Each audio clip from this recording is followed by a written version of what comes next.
Thanks, everybody. Thank you. Welcome to Build. I'm your host, Ricky Camilleri, and our next guest is a legend, one of the greats. In 1988, along with fellow members of Jane's Addiction, Perry Farrell released Nothing Shocking, one of the great rock albums of both the 80s and of all time. He then went on to create Lollapalooza. He founded Porno for Pirates. He released a number of solo albums, and he's now back with another solo album called Kind Heaven, where he can be found exploring both new and familiar themes and sounds. It's an incredible album, and it's part of an even more incredible project. Everybody, please put your hands together for Perry and Etty Lau Farrell. Thank you. Thank you so much for being here. Sorry, Oh, that's okay. Do you want to finish? No. My children just got on a plane, so I just want to make sure. Our dogs. Oh, wow. And Okay. my kids could really. I just want my dogs. So I said, No, she's kidding. Yeah. Let's start by talking about Pirate Punk Politician. The video, the song, I think a lot of people, politics are on everybody's mind right now. We can't get over what's happening. Right. It's almost hard to ignore it or feel mindful of anything else And but you shouldn't. that. You shouldn't. So Pirate Punk, is Trump your Pirate Punk in that song? Well, I will be honest with you. I was looking to model the Antichrist for the project Kind Heaven, and he just happened to be in my vision at the time. As he is everybody's vision right now. Kind Heaven is it's this entertainment complex that you're creating in Las Vegas, and It's a lot an of immersive entertainment complex, yes. yeah, immersive entertainment complex. And the album here are a lot of songs that are inspired by the work that you're doing, or going to be a part of the work that you're doing there, right? Well, yes, the music that you're listening to and will be hearing is the score, if you will, the soundtrack for Kind Heaven, which is, it will become, is now turned into a tour where we're doing residencies around the world, and then we, very small, intimate surroundings, and then we can also blow that up into a festival situation. But we will also come back to Las Vegas next year, where they are building the immersive entertainment complex, and that will be, as I say, the score for the theater. Yeah. How long have you guys been working on Kind Heaven as a project, as a whole? Well, it began 7 years with a dream. Do you want to hear the Literal dream real dream, quickly? right? Yes, it wasn't of a little course. dream. It was a big one. But an actual dream. Yes, it was an actual dream. Sleeping and then you dream, but not like. I was sleeping, but I might have been also under the influence. no, projecting, astrally projecting. I might have been. Might have been. There's a likelihood of that too. Nonetheless, I was overhead, and I was not in a. I've had dreams where I've been in machines like airplanes, but this was not that. I was without a machine, without an airplane, above, watching a young woman roll this guy and take his big fat brown wallet out of his pocket. And I think he might have had his kidneys removed. So I came down to this area that was like kind of war-torn. It seemed like there was insurgent action there. I followed this person, and then the dream became a little bit more exciting and provocative, where she was at this town that had nightclubs, restaurants, hookers and pimps and drug dealers and gang members. And then it got really exciting to me and more compelling. And so I started to write, oh God, this has got to be, I've got to do something more with that one. It was very colorful and musical because of the nightclubs, right? So then I started to put together PDFs, PDF art, storyboards. Yeah. And then from the storyboards, I started to then write what became later the poetry, that became later the songs. And that's how I built it. And now, when these songs started coming together, did you think to yourself, okay, this could become an album? I have an album coming out of me, or do you just sort of have a collection of things that you're working on, and then eventually someone's like, this could be an album? Well, because the way that we work today, of course, you know, you can consider it strongly as an album, but I don't. Like people say, oh, it's your last, you know, it's the newest solo record since 18 years ago. And I kind of like, I want to stop them and say, well, yes, it is, I guess, a solo album, but I don't look at it at all like this is a solo album. I look at it like it's an art project. It's a project. Have you looked at all of your albums prior to this as art projects normally? Is that usually Always. how it feels? Yes. Yeah, because, you know, you can even look at something like, let's say, Ritual de la Habitual became Lollapalooza. Really? Lollapalooza was born out of Ritual? Yeah. It happened that we had a record cycle. So I'm saying, you know, the way we're all playing this game of life, the musicians, we put out whatever, it could be 9 to 12 songs. 15's too many. Right? And then you go out and you support that music with radio stations, and now we've got, you know, all this, the internet website places that we can go with the music. The distribution lines are incredible. The multimedia platforms that we have available to us. And so I'm bringing in, like, you just showed the video for Pirate Punk. So that was really great, and I got to work with an artist that does Adult Swim. And then that video is going to be, you know, in the walls of Kind Heaven along with the music, but there will also be art installation. And, you know, and I just like to apply all the mediums that we have as artists. I like to work with them. So much of that video, the Pirate Punk Politician, what I love about it is that it is like repurposed found footage in a lot of ways, mixed with new animations and new graphics that were created. How much of the immersive entertainment complex is also going to be that? Is it mostly going to feature your artwork or artwork surrounding your stuff? No. From there, it's going to be like a Lollapalooza. We're going to have different art, a collective of musicians, a collective of fine artists, a collective of fashion designers, a collective of performers, improvisational actors, a collective of chefs, right? Yes. Where do you fit into the planning and the creating of this complex with them? I know you sing on the album, right? Well, they do say that behind every man there's a woman, right? Well, I'm the one that. Or a man. Oh, no, it doesn't work that way. Yes, it does. No, it doesn't. It could be behind every, a couple of men, there's a man. I feel like I'm the support. All that. Right? Okay, all Okay, that. there you go. But I do feel like where I fit in is I'm supportive and I make sure everything comes together to give them the freedom to be creative and soar and not have to worry about anything that has to do with reality or responsibilities. I think you're underselling yourself. I think I really look to you for every type of opinion that I might. And I have a lot of opinions. Yes, she's got great opinions. I assume also, like, when someone has an idea. But wait. Oh, sure. But you're also an accomplished dancer, and that you are taking care of that side of things, all the dancers and performers, and she blends right in. I like to say she's my hard drive. So she and I, we think together. We've been touring and living and making art together since 1997. Wow. Yeah. So it's been about 22 And years? she's the mother of my children. Wow. So that's where she's like, where I can't even get to. She's Because there's also another got the mother side. thing taken There's care another of. side of life that, you know, What about?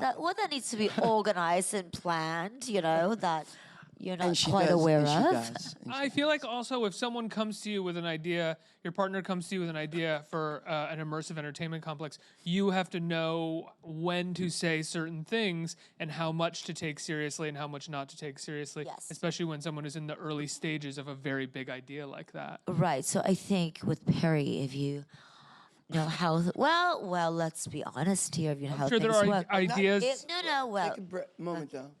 so for example, when his record label and his manager and agent said to him, I'm gonna give you can do whatever you want for Jane's Addiction's farewell tour, anything. Out comes Lollapalooza. So clearly he has big ideas and big dreams and all the things that goes with it. But sometimes dreams has a connection with reality that needs to be checked. So I'm the checker. You're the checker. Yeah. Mary, how often do you find, as someone who has big ideas and is insanely creative and always working and coming up with ideas, how many of your ideas do you find fizzle and you have to move on to a different one or find different ones? Or do you really follow through on every idea that pops in your head? No. I am a little bit more rational than you're giving me credit for. No, you're not. Yes, I am. No, you're not. You think you are. Put it this way. You're Put it this way. reasonable. You raised a good example, and if you don't cap Perry and check Perry as an example, and then you use Lollapalooza as an example. Lollapalooza exists now in 7 different countries. Yes, but it was only supposed to be a farewell tour, and Right. you brought in these performing artists, piercing artists, Jim Rose, all these things that Tattoo weren't artists. going to come together, but they allowed you the space Right. and creativity. Oh, to so do that's it. what you're saying. Meaning, yes, but nobody. So what you're saying is allow Perry the space. Yeah. Okay, thank you. Okay, you win. This is amazing. Touche. For Checkmate, you anybody win, looking you for win. inspiration how to navigate their relationship, I think we're getting it right now. Well, yeah. I mean, I've got a great one here, man. And so even when we fight, and we fight pretty hard sometimes, but I always say, oh, remember, man, she's a great one. So, you can be pretty mad. But we've never gotten mad at each other for longer than, how many hours? Maybe 8 hours? Well, I never Could kept go longer. track. I don't know. I do. You do? Yeah, because I time it because I think, like, we've never been mad at each other for a week or a And then- month. and then that what would hap- turn into a year. That would turn into a divorce. And then what It happens? turns into, like- you get hungry. You need things. No, You need no, information. no. You need a ride. What happens? No, I do always ask Etty, can we, how, yeah, she takes care of the rides and she takes care of the food, Food. everything. But that's not why I make up. So that's the success of a relationship. The person that keeps Is one person keeping knows tabs on how- all of the practical knows how to aspects? get if you you around have town. control over food and rides, you win, right? No. I could still go away, and I could find someone who will get me a ride. But it's much more than that. She's never lied to me. She's always been truthful to me. She's never been deceptive. So, I still got my Etty. Much And I to can your always trust her. I dismay, can because always you would rather me be less truthful at times. Publicly. because here's the deal. incredible. Here's the deal. She's an accomplished dancer, and usually dancers are not invited on to speak on talk shows. She's got great opinions, and she's really savvy and smart, super intellectual, historian, and everything else. But how do I say this? Oh, I don't know. You better think about this. I am going to think about real it. You know what I'm saying? good. I'm going to take a breath. This is new. This is new to her, to be sitting in a seat on a talk show. Thank you. Thank you, and thank you for inviting us. Of course. But she oftentimes says things, and I go, whoa, because you have to be more diplomatic. The wider your audience is, you have to use more and more and more diplomacy, we'll call it. Yeah, I mean, you've come up in the music industry. I'm sure And you've it had ta- moments in your and career it's very where long, something's 35 years of getting that right. I'll give you a been quick taken out of example. context, or something's been headlined. Even a if it certain wasn't way. taken out of context, even if I spoke my mind and to me and in a small circle in an intimate surround, like if you and I were talking about something that was an intimate conversation, I might agree with you slightly in a different, more intimate way, right? Sure. So I'll give you an example. the video that you just saw was really cool. And the guy who did it, as I say, he draws for Adult Swim. He has a character on Adult Swim. It is a pig, and it just happens to wear a cop's hat as well, right? So I looked at it, and I'm watching the video, and this is me, the guy, you know. In most cases, I would never censor anything, and I don't want to. But some of the images the guy had, like that one, I said to him, you know, we can't have I know it's your character, and certain people would know it, but people that don't know it, it's on my video now, and basically you have a pig blowing everybody away. And that's not okay. Well, so I said, take his hat off, take off his cop's hat, and give him a pirate's hat, and we're cool. But so that's how you got it.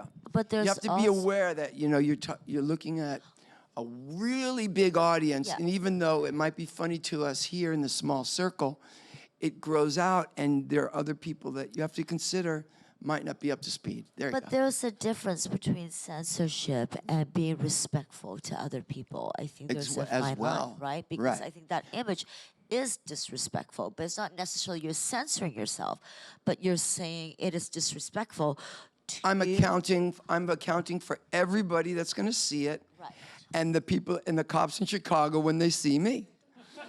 And they at put their Lollapalooza, lives and that's on really their line to make sure simple. you stay alive, so they should be respected as well. And I also think that, there is a respect that you have to have. I'm sure that you've also found, though, having come from a band like Jane's Addiction, which had a very short early run and was so well known and so beloved immediately, that people were always looking to kind of box you into a quote about them or a quote about fellow band members until you guys reunited at a certain point, and people kind of stopped doing that. No, they haven't. Really? They haven't stopped doing that. Oh, okay. I was asked this morning, something about Dave. Do you see him? So do you want the answer to that one? No, but I mean, people ask that question because they want to be able to say something specifically about the relationship between the members of that band, which at this point will never go away for you, which I think is interesting. But it's fine. I love those guys. They're my brothers, and we're gonna get back and making music. Not too far in the distant future, but for now, 7 years worth of labor to get it here, and Kind Heaven's not even opening until next year, so I've got a lot of work to do. But I have a mind to include them, and I know where it's going to be in space and time. And if you think about it, being in a band is really being in a marriage, but with 5 men. I don't want to believe all with that. Huge egos, insecurity. That's true. Insecure yet egotistical. 4 of them at the same time. And deservedly so. Deservedly so. Deservedly insecure or deservedly egotistical? It's not easy. Both. Now, for Kind Heaven, the album, you've brought in a lot of new musicians that you haven't worked with before and some that you have worked with before. Correct? I mean, you brought in Tony Visconti, which is incredible. Yes. How did that happen? It was a cold call, but I was thinking all the time, who would I love to produce this beautiful amalgamation of sound wizardry. So I brought in a grandmaster wizard.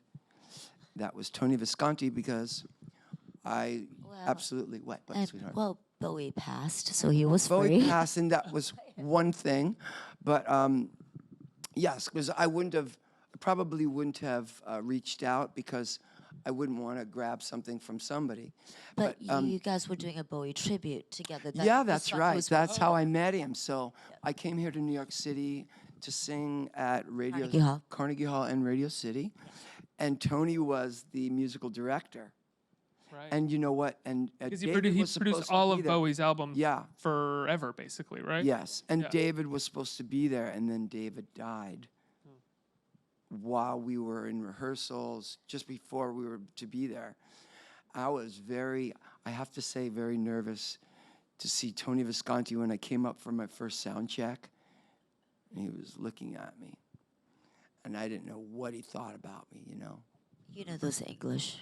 He's not British. No, he's not. No, He just looks so he just Polish. lived there for a long, long time in New York. So you know those British in New York. What was it like for you? I'm curious. What was it like for you when Bowie passed? Because there are certain artists in our life, whether we've met them or not met them, we feel so close to them and their work. Yeah. Of all the artists that were alive in my lifetime that passed, yeah, that one was the hardest for me to take. Had you ever met Bowie prior? I have. Oh, tell me a story about you. It's a good one. But my story is not a classic great story with my relationship with David Bowie, because I kept screwing things up.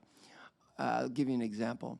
So I had his email and his phone number, and this is when we first started having cell phones.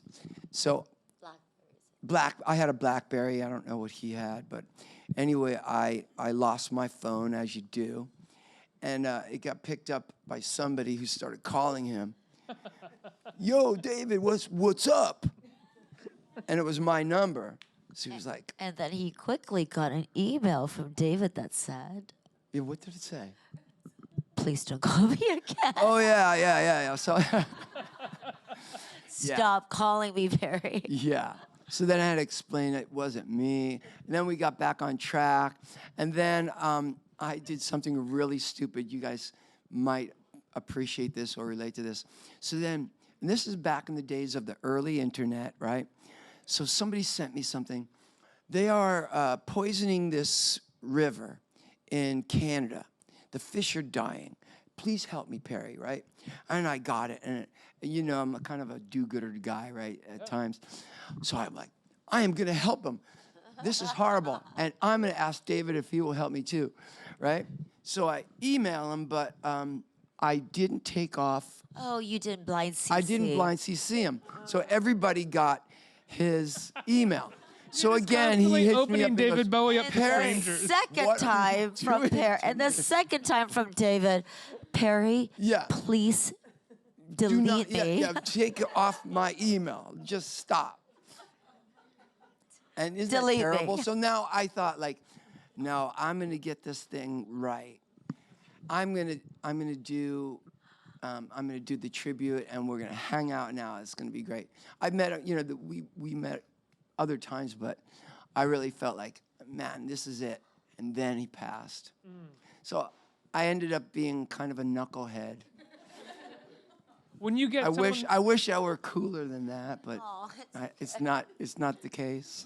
I love that you're open about it and sharing it. It makes all of us Well, it knuckleheads is feel what better it about is. ourselves. Yeah. Yeah. Yeah. When you have Tony Visconti in the studio, are you asking him questions about working with Bowie? Like, how would Bowie do it? Or do you just sort of, No. no? A little. A little, yeah. Well, I don't have to say that. I just have to say, Tony, how would you do it? Right, because that is Because how you Bowie worked would with do it. him. Yeah. So what I was very open to any suggestions, and I knew that he and David had been working on something. They were developing a jazz slant, which I'm extremely interested these days in the creation of jazz, 1930s and 40s, Kansas City and New Orleans and Chicago and New York. And I'm reading right now the autobiography of Charlie Parker. So I love where he was going again, you know, listening to what they were doing. And they brought in a jazz combo that they found here in New York in one of these small little nightclubs to record. And, you know, that was the kind of part of their orchestra, part of their band. So I knew that Tony was the guy. I wanted to build something that was not a rock band, but it was an orchestra in the way of not just strings, you know, orchestrated 30-piece orchestra, which Harry Gregson Williams wrote and led back in Los Angeles at Capitol Studios. Conducted. He conducted it, brought that piece to us, and then I had started writing the entire album with digital programmers, great DJs, basically. So Joachim Garreau, who is from Paris and Cascade and Bloody Beetroots. And I was getting these great beats and these grooves, but it needed soul. So I started to sing with Etty on the tracks and then bring in the orchestra. And then Tony and I began to bring in our friends. So we've got the analog and the digital, the soul and the technology, and that's where we are. But how far, when you start bringing people in, I mean, start just bringing Tony in, how far along on a song are you usually? I brought Tony in with great, I don't want to call them demos because they're beyond demos. Right. Had you already been reaching out to like house DJs and people like that yet, or was that after? Yeah, that's already done. So we already have that taken care of. Right. But now somebody to put it all together, and then I said, hey, what would you do here? Like, I'm going to give you, I'm not going to give you, I'm going to beg you. What else do we want to do? Like, he goes, I could hear an acoustic guitar right there. And then I would go, hey, Tony, let's work on backing vocals. And then he would start to do something there. And he brought in friends, and so we worked on it together like this great team of, friends that were feverishly and passionately working on a project. How important was it for you to have for the album to not have a sort of root in one clear genre? It really jumps around in interesting ways. I think that has to do with the orchestra. Yeah, well, this is really an amazing point. So now we've got all this. My partner with Kind Heaven is a fellow, his name is Cary Granite, and he comes from Hollywood movie production. He's produced movies like The Titanic, Chronicles of Narnia. Dimensions, I think. Yeah. Which is his. Yeah. So he brought with him his partner Ed Jones, who is a The artistic movie. director. He does movie special effects artist, like The Empire Strikes Back, as I say, Chronicles of Narnia, and He started with Jessica Rabbit of Who Framed Roger Rabbit. yes. So he said to me, we're going to take the music as we build the building. I'm going to introduce you to my friend Mark Binder, who works at Dolby Studios.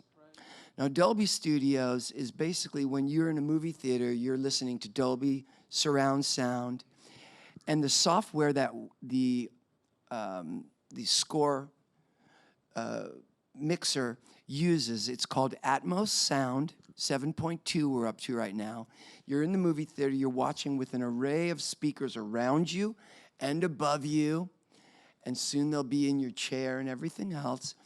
But this is the first album to ever be mixed in Atmos, surround sound. And we mixed it because we had that building next year. We want that building to be, it's going to have no chair. There'll be places sitting down, but it's not going to be a place where you'll sit down and stare at something. You're going to be walking around, but you will hear music differently than you've ever heard it because it'll be surrounding you. So I can whip delays and filter things and move the sound around and the vision around, the lights and the videos. So that's where we are. We're working multi-platforms, multi-mediums in art. Does that mean that people should listen to the album in a surround sound setting? They should go home and turn it on in multiple speakers and Well, that's a good themselves? question. That's a good question. It's a technical question. So you can hear this album on your home entertainment system, in your headphones, off of your cell phone. It won't, because you don't have the software on your phone right now to listen to it in surround sound. But we took that into consideration, and binaurally, which means in ears, headphones, I mixed it all as well binaurally.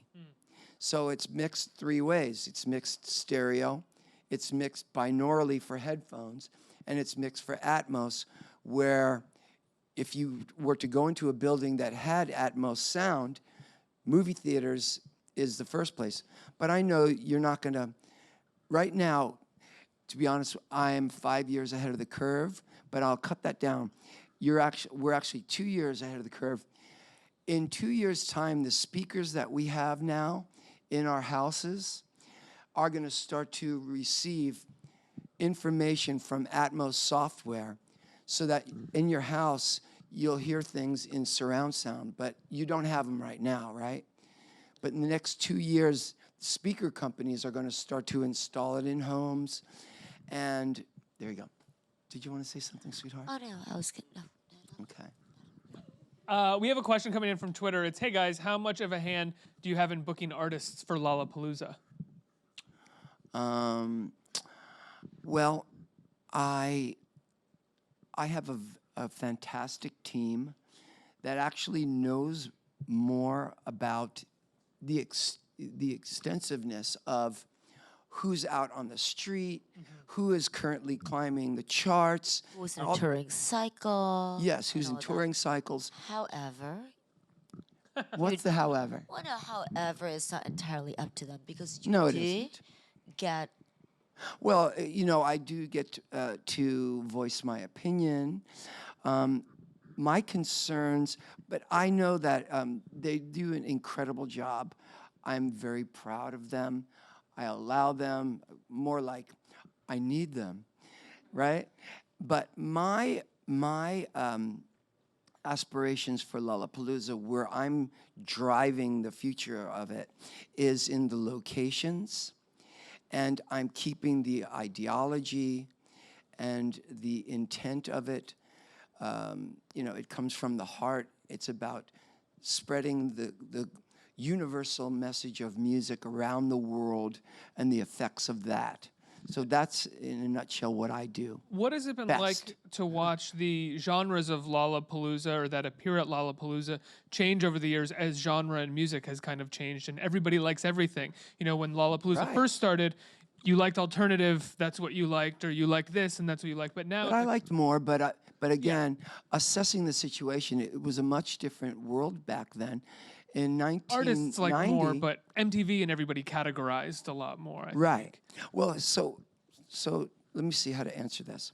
In 1990, this was just before. This was Ritual de la Habitual came out, and then from that record, we had a touring cycle. And as Etty points out, it was supposed to be a final farewell to Jane's Addiction. I put this together. We only had 7 positions. Now, as an example, in Chicago, there's 150 acts at least over the 4. At least. And it will keep developing. And why this can happen now and couldn't happen then is because in 1990/91, the advent of the World Wide Web /internet, it burst open then. Prior to that time, it was doctors and colleges started to, do the internet, but then it became commercialized and in the home and in everyone's hands. So we got to reference and start feeding ourselves more music, more and more and more different genres and everything else. So that's why it kind of coincides with how many more artists now we book, coincides with the amount of information we're now able to receive and listen to those tracks. That's not the answer I was expecting, but it's a better answer. Okay, good. Yeah. We have a few questions from the audience. Who has a question? Right here. Hi. Hi, Etty. Hi, Perry. Hi. You guys put on the best show Friday night at City Winery. Thank you. And after getting off an airplane, I don't know how you did it. Hey, how did you know that? 'Cause you said told on us. stage. Oh, yeah, I flew right in, and then we Our sound checked. flight was delayed, I think, by 12 Yeah. hours, so we took a different airline and flew in, and they transferred our bags, and we flew right to sound check. So you were right.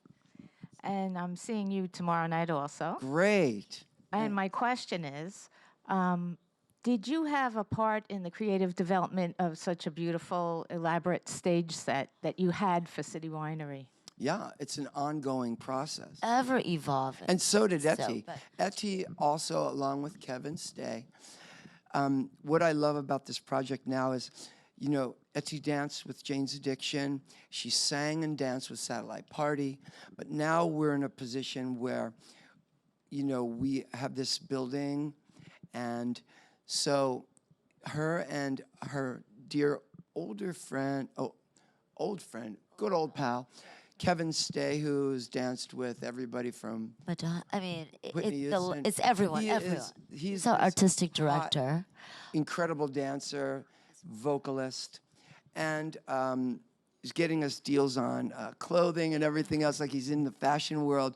But he and Etty have helped me an awful lot in the set design, and we continue to evolve that. Yeah. Next question.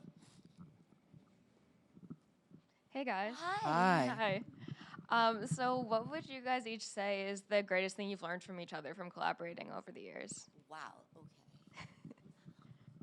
I think the greatest thing I've learned is that there's a certain point in art where it doesn't make sense as you're creating it, but if you have to trust the vision, and you have to trust yourself or the person who's creating it to let him have the freedom to create, and it will work out. Thank you. That's very sweet. I will say the very first time I saw you, Etty, is what I learned my biggest lesson, and that is I now take my life more serious, and even like the best part of my life is my family and my career. I love what I do. It's as close to me as my family almost. Of course, my family comes first, but to be more of a professional and drive that passion and focus it to make yourself even greater. Because I'll tell you where I got it. She auditioned for us in 1991 for the 97. Oh, sorry, I was not 1997. of age in That's right. 91. That's I'm right. not I forgot. That was old. the first Lollapalooza. Sorry. Jump ahead. 1997, we did the Relapse tour. Etty came in, and she was such a professional. I was such a mess. And I saw her, and I thought, oh, my God, she's incredible. And then I quickly equated, like, could I have a woman like that? And then the answer was no. So I said, well, what would it take? And then I said to myself, you've got to take life more serious, be more of a professional. Because she was determined, incredibly talented, but she had discipline. That's what I didn't have. I mean, I don't know. You'd already released like 4 albums by 1997. Yeah, I know, right? man, but I'm telling you, the world, in order to get to this point, you have to have perseverance, and you have to have strength, determination, and you need, what was the word I just used?